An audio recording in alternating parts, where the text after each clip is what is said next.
On stage, our winning team, Aurora MLBB.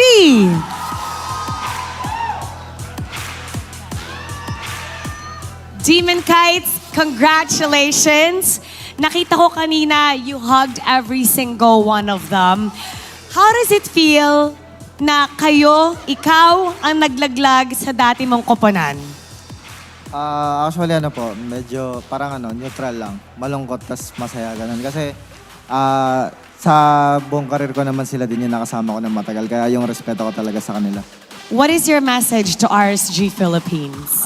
Message ko sa kanila, bawi lang kayo, tsaka alam kong malakas kayong lahat, kayang-kaya yan.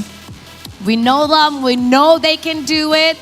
We're expecting them to come back stronger next season. Si Edward naman. Edward,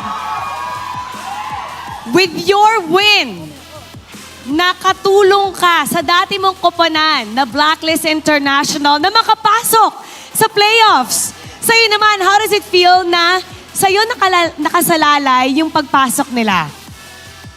Actually, parang wala lang ako doon. Kumbaga, ini-aim namin, upper bracket, kung if ever man.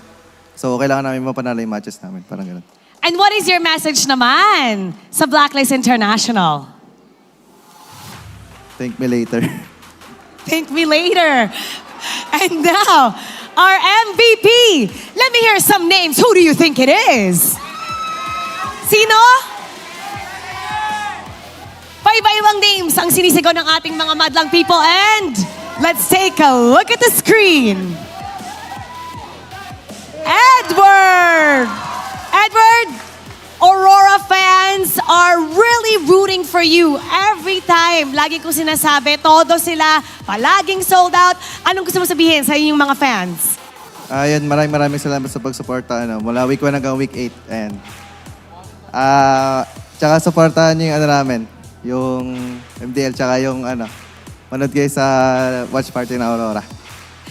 And hindi lang yan, meron pa tayong fan. That is so nice. And now, you get to take a bow with your team and take a walk of victory with them, all right? Aurora MLBB, you may now take your bow. And take your walk of victory. Congratulations. Congrats, Coach. Congrats. Ang powerful ng Aurora MLBB today.